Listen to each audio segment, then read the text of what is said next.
Welcome to the Bhagavad Gita as it is study, Chapter 5.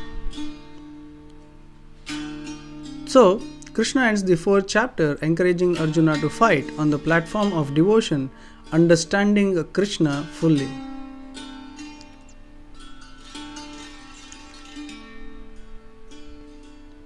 Nama Om Vishnu Padaya Krishna Preshthaya Bhutale Srimate Bhakti Raghava Swaminiti Namine. Nama Om Vishnu Padaya Krishna Preshthaya Bhutale Srimate Bhakti Vedanta Swaminiti Namine. Namaste Saraswate Deve Gauravani Pracharine Nirvishesha Shunyavadi Paschatya Desthani. So we will look at the first 3 sections of the 5th chapter.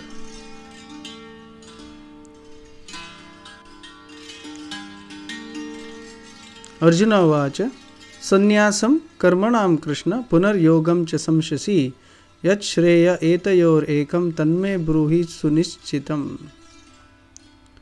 So Arjuna said, O Krishna, first of all you ask me to renounce work, and then again you recommend work with the devotion. Now will you tell me definitely which of the two is more beneficial? So, as recommended in the 2nd chapter, Krishna asks Arjuna to control the senses, control the mind, and be established in the self. But then again he says that you should work with the devotion. Means work should be done with a devotional mentality. So, jnana. So there is jnana where one gives up all material activity and focuses on understanding Krishna or understanding the Supreme Brahman. He makes sacrifices. Just like Ashtanga Yogi, a Jnani, there are different types. But then there is also the Bhakta who does active service for Krishna. Now, Krishna is asking Arjuna to fight at the end of the 4th chapter. Now Arjuna is confused, which of the two is better? Should I become a Jnani or a Bhakta? Renouncing work is better, being established in the study of the self, or should I practice devotion? Which of the two is more beneficial? Sri Bhagavan Vacha. So Krishna is explaining now.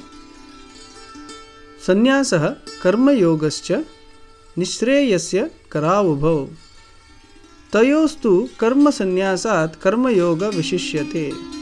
The personality of Godhead replied, the renunciation of work and work in devotion are both good for liberation.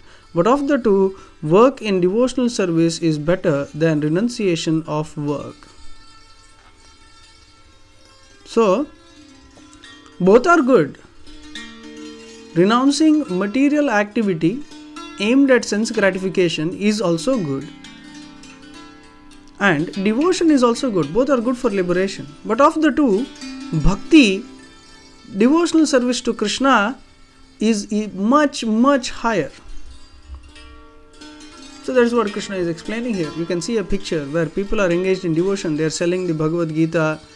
They are distributing spiritual knowledge to others. So there is 2 classes of people. One is Bhajananandi, one is Ghoshananandi. Even in devotion. Those who sit down and practice some bhajan, some devotion. Others go out and preach and tell others, try to help others. The highest spiritual activity is helping others elevate spiritually. So Krishna is saying that devotional service, doing service under a spiritual master,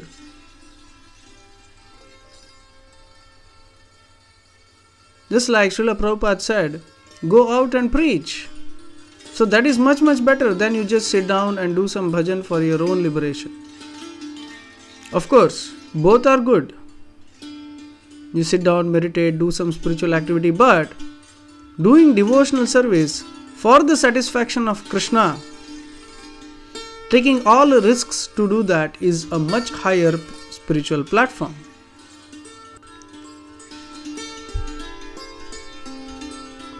Jneha cha nitya sannyasi yo na dveshti na kankshati Nirdvandvo hi mahabaho sukham bandhat pramuchyate. One who neither hates nor desires the fruits of his activities is known to be always renounced. Such a person, free from all dualities, easily overcomes material bondage and is completely liberated, O mighty armed Arjuna. So, one who neither hates nor desires. So, you should be neutral. The mind is so absorbed in devotional service, in bhakti, that you are neutral to all profit and loss. Such a person, free from all dualities, easily overcomes material bondage and is completely liberated, O mighty armed Arjuna. Just like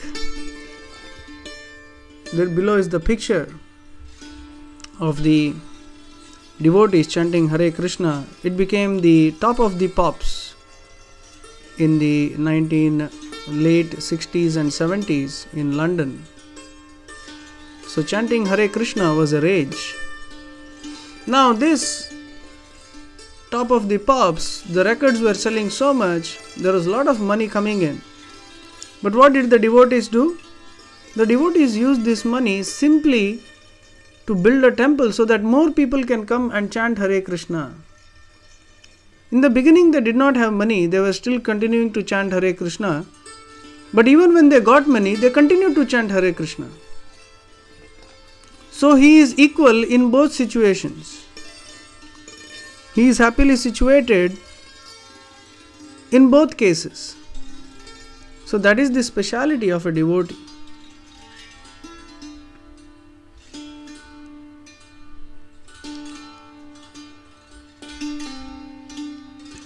Sankhya yogo pratak balaha pravadanti na panditaha ekam api astita samyak ubhayor vindate phalam. Only the ignorant speak of devotional service as being different from the analytical study of the material world. Those who are actually learned, they say that he who applies himself well to one of these paths achieves the results of both. Now, even if one follows Sankhya Yoga, Sankhya means to count. So if you understand, I am not this body, I am not earth, water, fire, air, ether. So you open up all the ingredients and you come to the conclusion that you are not this body, you are spirit soul. You are neither the mind nor the intelligence. By performing devotion to Krishna, by doing spiritual activity, you come to the same conclusion. So those who are actually learned, they say that he who applies well to one of these paths, Sankhya Yoga or Bhakti, you will achieve the same result, that is self-realization. Understand that you are spirit soul and Krishna is the Supreme Lord. So Krishna is trying to answer Arjuna's question here. Let's try to understand that very clearly. That Arjuna is asking, what is better? Renunciation, that is Gyan, focus on spiritual study, or devotional service, Bhakti. So Krishna is saying no. By applying oneself well on any of these paths, you will achieve the same result. But Krishna wants Arjuna to do devotional service and considers that a higher and a much easier process.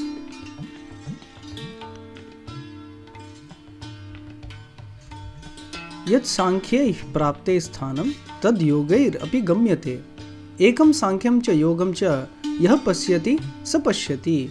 One who sees that the position reached by means of analytical study can also be attained by devotional service, and who therefore sees analytical study and devotional service to be on the same level, sees things as they are. So, continuing from what he said, that only pratak balaha, only those who are immature, they say that devotional service and analytical study, that Gyan and Bhakti are two different things. But he is saying one who can achieve a position by means of Gyan, by knowledge, can achieve the same position by devotional service. So one who understands that devotional service is on the same spiritual platform as transcendental knowledge. Sees things as they are.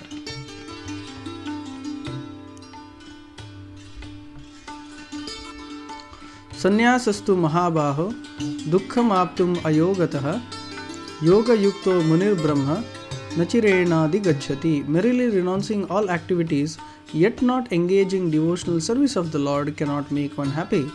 But a thoughtful person engaged in devotional service can achieve the supreme without delay. So, Krishna is saying that sannyasa Sannyasastu mahabaho dukkham aptum ayogatah. That if somebody takes up sannyas but he does not perform devotional service, he cannot be happy. Means there will not be any satisfaction. When Vyasadeva wrote all the Vedic scriptures, that is the Vedas, the Upanishads and all the Puranas, he was still unsatisfied. But on the order of his spiritual master,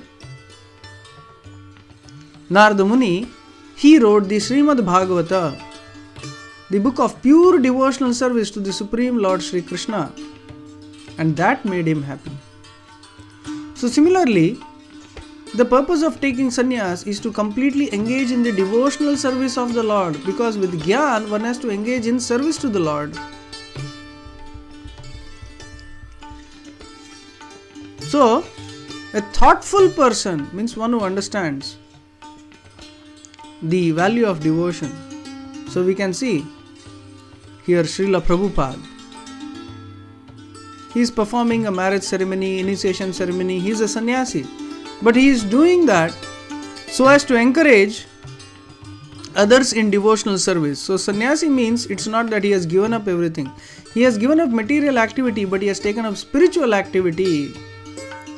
So spiritual activism, devotional service is far, far higher than material renunciation. Yoga yukto vishuddhatma vijitatma jitendriyaha sarva bhutatma bhutatma kurvan api na lipyate. One who works in devotion. So let's look at the first criteria. He should be a devotee of Krishna whose work is that of devotion, who is a pure soul. So by the dint of the knowledge, spiritual knowledge, he has burnt up all material sins, who controls his mind and senses. So by the practice of devotional service, under the able guidance of a spiritual master, one is able to master his senses, conquer his senses. And such a person who has controlled his mind, who is always peaceful, thoughtful, he is dear to everyone. And everyone is dear to him. Although always working, such a man is never entangled. Sometimes when you go out to teach different people what is spiritual life, you meet all kinds of people. When Srila Prabhupada was in America, he even used to go to hippie colonies where people were naked. But he went there and he just preached about Krishna consciousness, and he was never attracted to their naked bodies. And they were amazed how somebody could just reject enjoyment. So it should be a pure soul, one who has controlled his senses. So although Prabhupada was doing all this preaching, he was never entangled. So similarly, the previous acharyas who have taught us how to act in this world in devotional service controlled their mind and senses. So one has to conquer lust, anger, greed, attachment, fear, anger. And when such a person works, it becomes very attractive, because he does it with all pure love for Krishna.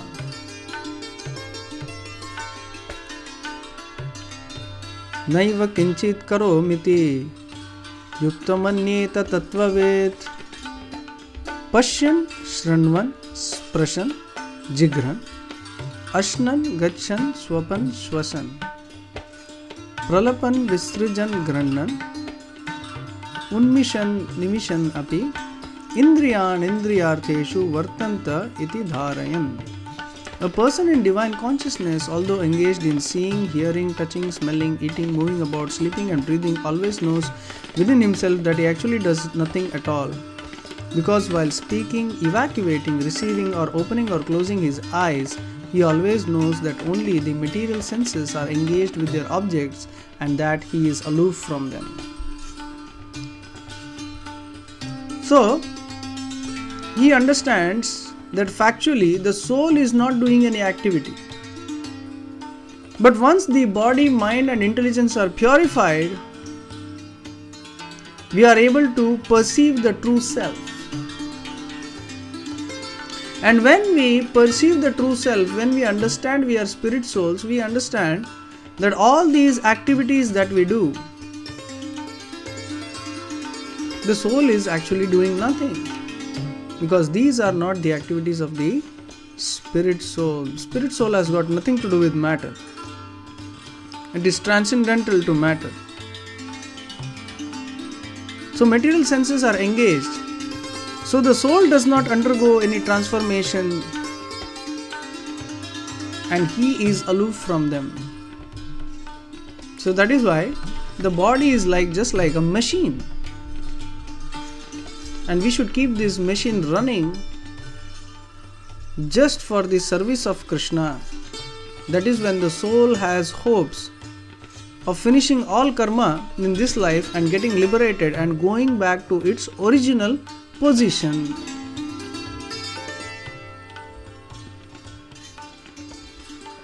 Brahmanyadaya karmani sangam tyaktva karoti yaha Lipyate nasa papena padmapatram ivambhasa.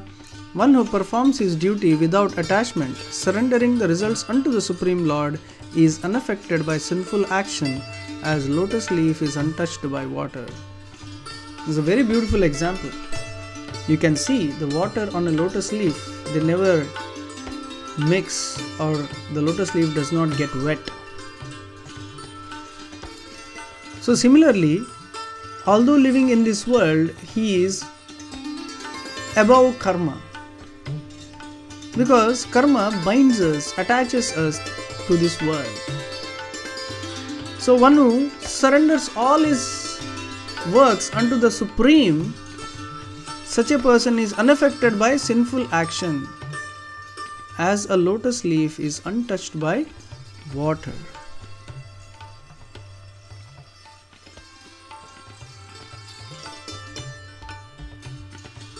Kayena manasa buddhya kevalairindrayairapi yoginah karma kurvanti sangam tyaktvatma shuddhaye.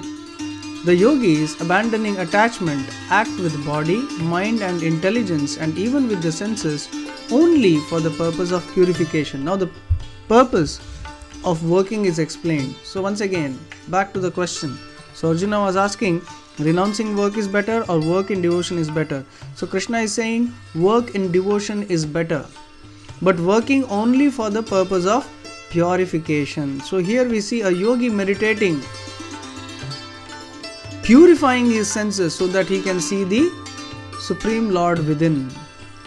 So the purpose of purifying all our mind and senses so that we can perceive the true self, Atma, and the super soul, Paramatma, within our heart.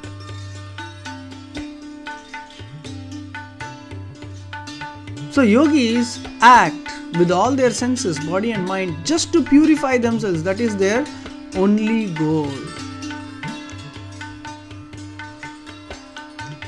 Yuktah karma phalam tyaktva shanti mapnoti naishtikam ayuktah kama karena phale shakto nibhadyate. So, one who is steady in that way, who acts only for the purpose of purification, he attains unadulterated peace because he offers the result of all his activities to Krishna. Whereas a person who is not in union with the divine, who is greedy for the fruits of his labor, becomes entangled. We see somebody is earning $1,000 or $2,000 a month. he wants a raise. So he gets $5,000 a month. But then his needs increase and then he wants more. So similarly, even if you get $1 million, then you want 2 million. Then you get 10 million, then you get 20 million. But it does not stop there. Then you want to be a trillionaire. So people are just wanting more and more wealth. So Prabhupada said that people are poor. Why? Because a poor man always thinks of money, and a rich man who is thinking of money, increasing money. So what is the difference between a poor and a rich man? So although he is having money, but still he is thinking of making more money. And there is no peace. There is only activity thinking of making more money. There is no peace. So Krishna says, but one who is satisfied in spiritual activity, he understands that all this money and everything is simply temporary. Krishna will provide everything. He is totally dependent on Krishna and is always serving Krishna with all heart and soul. Such a person who is greedy will get entangled, but a person who is not greedy, a pure devotee, will never get entangled. So, here there is a picture of a man diving in money, just thinking what this money can do for him, but it will never end. He is just greedy to keep it more. Others should not have it, only I should have it. Whereas we can see a devotee of Krishna always enjoying, always happy, because he is never greedy. He offers all his fruits to Krishna.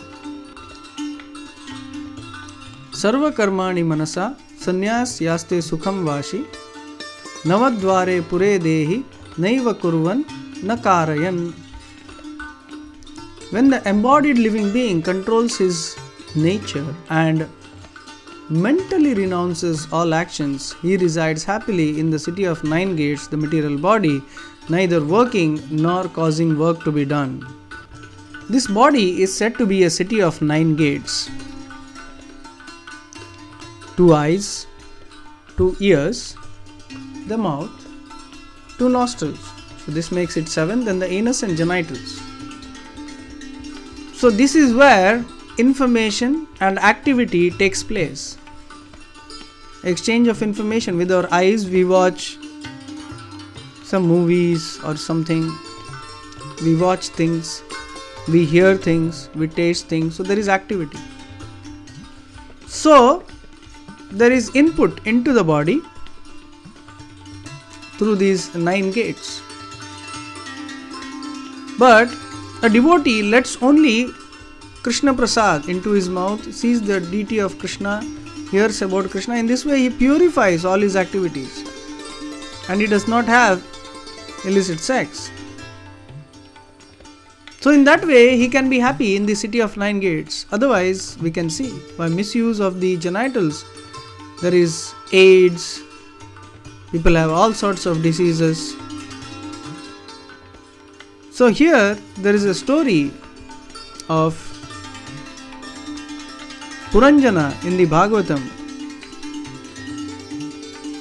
So here Puranjana is considered the spirit soul as an analogy. This Puranjana and his friend are going around, just traveling different places, and they come upon a very beautiful city of 9 gates. Puranjana, being attracted, enters this place and there he sees a beautiful woman. He gets attracted to that woman. She has a 5-hooded snake as her umbrella and about 11 servants or soldiers, bodyguards, who have numerous other soldiers and servants protecting them. So Puranjana gets attracted to this lady and he lives in that particular city of 9 gates. There is a lot of food, parks and other amusement things, lot of enjoyable things available there. So he enjoys with this lady, and sometimes he goes out to hunt and always tries to enjoy with this woman whenever he comes back. So like this he passes his days and nights and tries to improve things within the city. But then the city is attacked by Durbhagya, Chandavega, Prajwala and Bhaya. Who are these? These are old age. Then the force. The old age comes with diseases.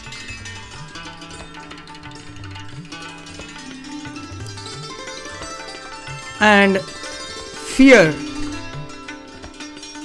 So, this city where Puranjana is staying, this city of 9 gates, is compared to the human body, and Puranjana is compared to the spirit soul. And this lady whom he gets attracted to is considered material intelligence, and this 5-hooded snake is considered the 5 Vayus, and the 11 soldiers guarding her are the 11 senses.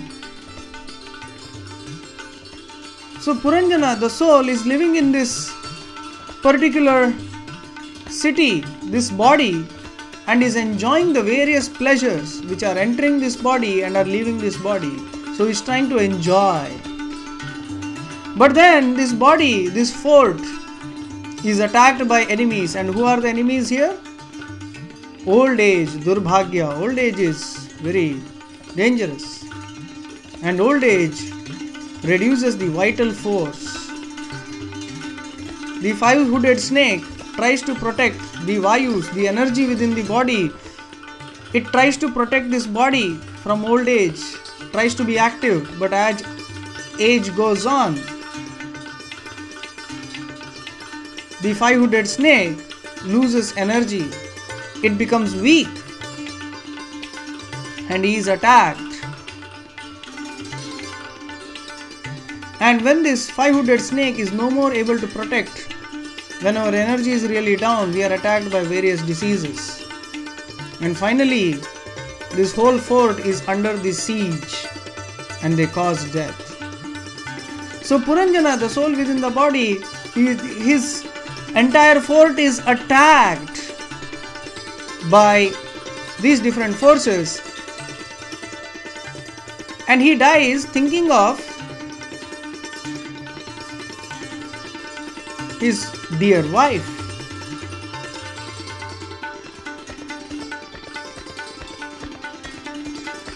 And because he dies thinking of his wife, he is born as a woman.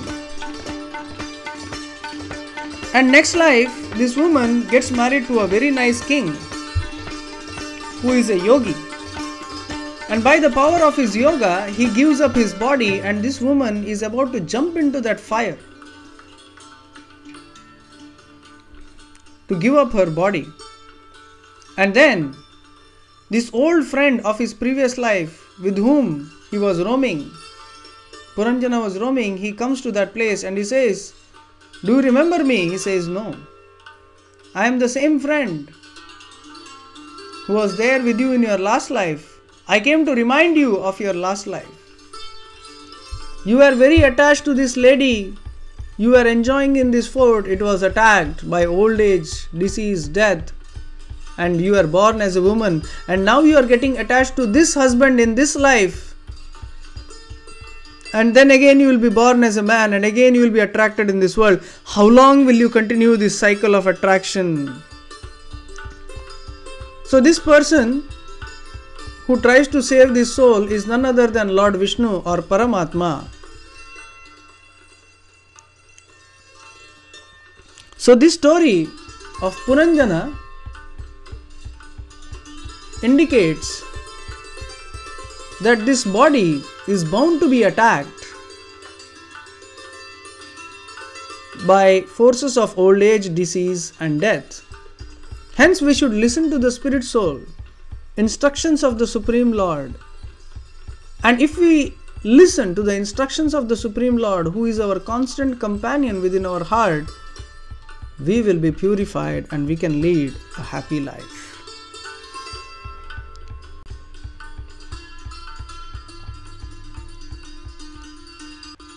न कर्तृत्वं न कर्माणि लोकस्य सृजति प्रभु न कर्म फल संयोगम स्वभावस्तु pravartate. The embodied soul, the master of the city of his body, does not create activities, nor does he induce people to act, nor does he create the fruits of action. All this is enacted by the modes of material nature. So, here it clearly shows, once again, ahankara vimudhatma kartahamiti manyate, which is said in the previous chapters. So, actually, depending upon our karma and the modes of nature we are in, they act on us and cause activity from our side.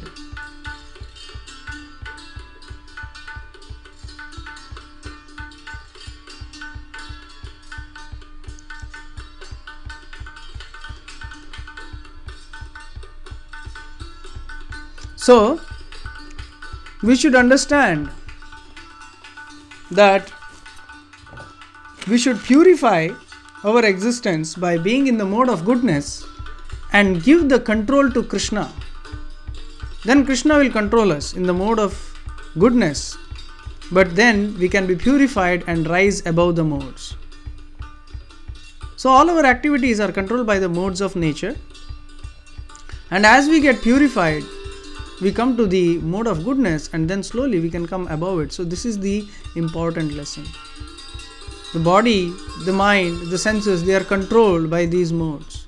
So we should never think that we are completely under control. No. So therefore we should be aware. A yogi wants to control his mind completely so that he does not perform any wrong activity. So he purifies his mind and comes to the mode of goodness.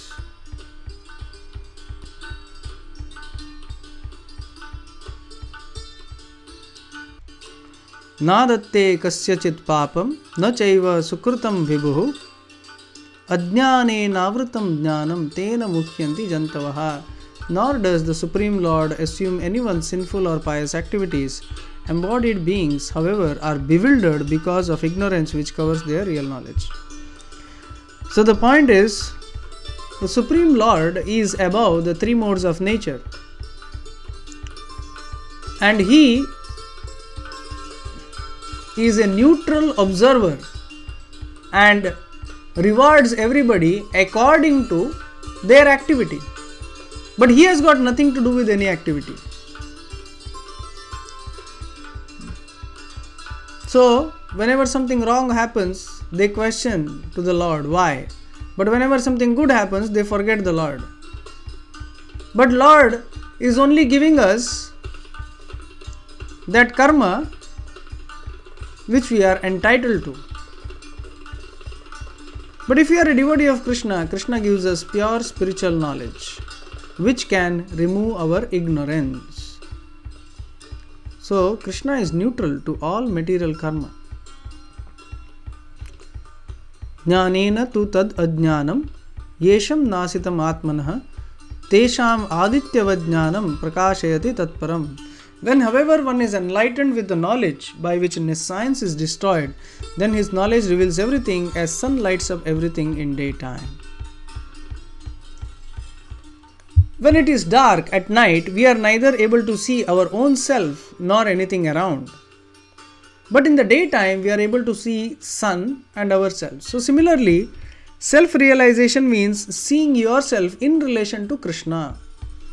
So self-realization and God realization are one and the same, where you see the self in relation to God.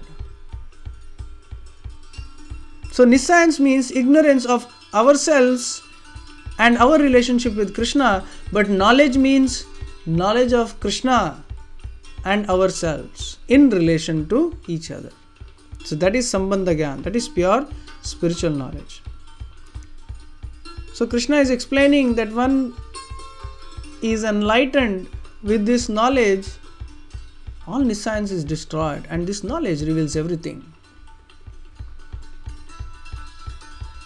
Hare Krishna, Krishna Krishna, Hare Hare, Hare Ram, Ram Ram, Hare Hare. We'll continue with the chapter 5 in the next video.